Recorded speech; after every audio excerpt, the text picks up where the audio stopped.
Today we are in a unique place, the Kizhi Museum Reserve in the Republic of Karelia, which is one of the largest open-air museums in Russia, a historical, architectural and natural complex, and also a particularly important cultural heritage site of the peoples of northern Russia. In the warm season, the easiest way to get to the island is by river transport, meteor or comet. Besides that, you can ask local people for help. From the village Velika Guba, they can take you to the island by boat, but it's convenient if you're traveling by car. As we had already arrived in Petrozavodsk, meteor was an ideal, comfortable option for us. In addition, the museum reserve can be also visited on a motor ship cruise, which departs from Moscow, Nizhny Novgorod, Kazan and St. Petersburg. Keep in mind that the lake freezes in winter, and in this case you can get to the island by snowmobile or all-terrain vehicle. The most difficult time to visit Kizhi is spring or autumn, when the ice is too thin. However, the hovercraft and all-season helicopter come to the rescue. It's just a matter of price. From Petrozavodsk to the island there is about 70 kilometers, and you can overcome them by meteor in about 1 hour and a half. We bought our ticket in advance via the internet, and the price for adult in both directions was about 3,000 rubles. Of course, it's a little bit high, but it was the most comfortable and affordable option for us. I seldom had to use such transport, so this trip on meteor was really memorable for me.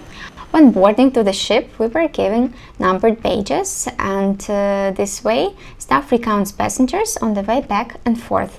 The meteor has several large cabins inside, and you can take any free seat. Of course, window seats are in great demand among tourists, and by the way, it's quite noisy inside. Upon arrival on the island, they offer you to purchase excursion tickets. For an adult, it costs 600 rubles, and there are discounts for students and school children. Most likely, you'll not be able to see the entire music complex in one visit, and I'll tell you more about time planning a little further. Therefore, you'll have to choose between sightseeing tour on the main attractions of the reserve and visiting the villages on the far side of the island. For those who have arrived here for the first time, just like us, I would recommend starting with the main program, and for those who have come again, go to the far part of the island.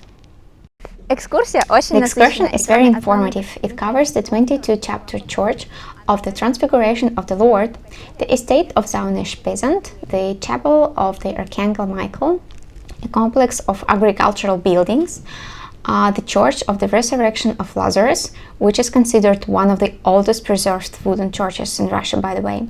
And in addition to the main attraction of Kizhi churchyard, it also gives an idea of the life of the ancient inhabitants of Karelia.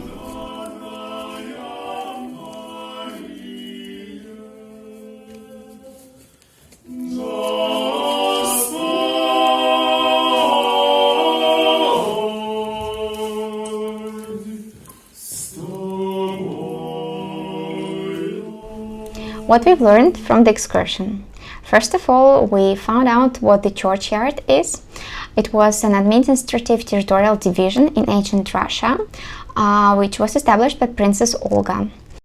The word itself in Russian is derived from such words as guest, hotel and stay, and it was the name of the place where the prince stayed with his retinue during the collection of the taxes. Over time, the word started to denote a village or a village with a parish church, always winter and summer building, and a cemetery with it. The Kizhi churchyard is just such an ensemble.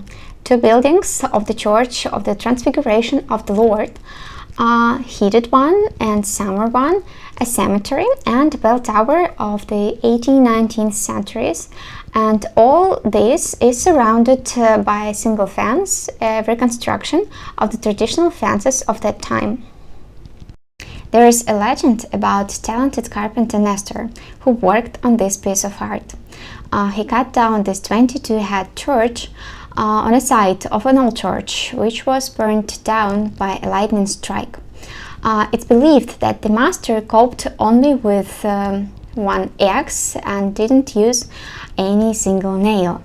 And after completing of the construction, Nestor threw his axe into the lake Onega.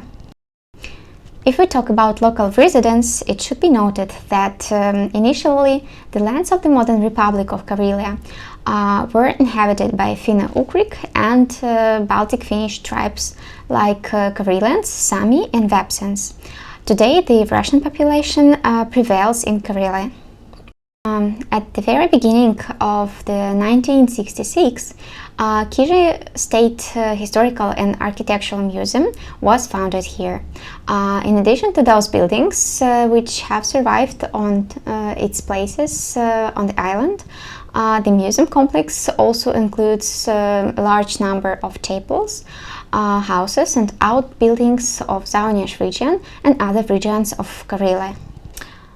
Among the positive moments in our trip, I would definitely say that in the museum reserve everything is well organized.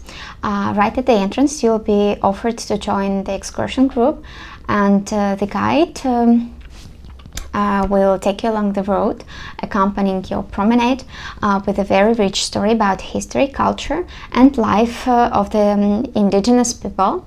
Excursions, by the way, are conducted in 8 languages.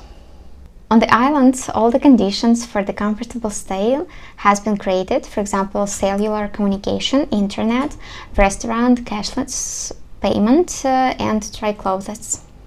The territory of the complex is freely clean and a single architectural style is observed throughout, and nothing will distract you. Talking about minuses, I would say it's the cost of visiting.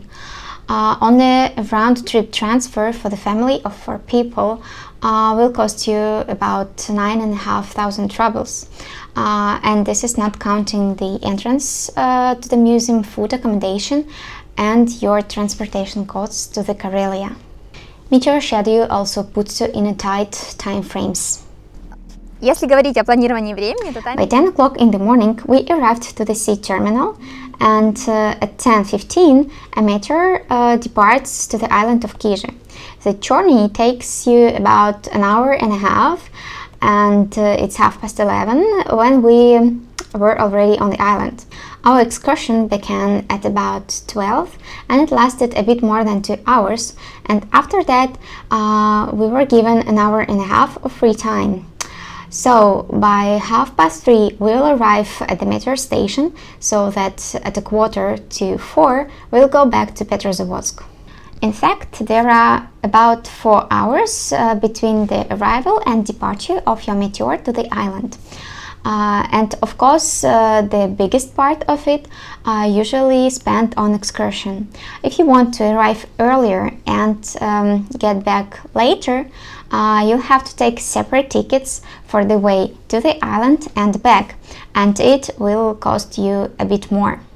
Commerce is at every corner. If you want to climb to the bell tower, you pay. The part of the excursion is devoted to needlework. You'll be immediately offered to buy handmade jewelry. Of course, trade and such services are appropriate in many tourist centers, but it becomes a bit uncomfortable when such things becomes a part of your excursion program.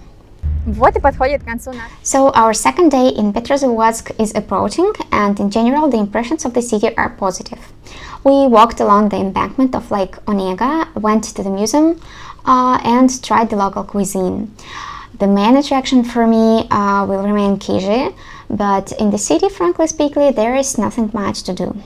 We arrived to Petrozavodsk by train from Murmansk region, where we were enjoying the unique views of the harsh Russian north in Teribirka. By the way, there is a video on our channel. And we spent 2 days here in Petrozavodsk. The first day we spent walking around the city, and the second day we devoted to the Kizhi. Next, we're going to St. Petersburg and Kaliningrad.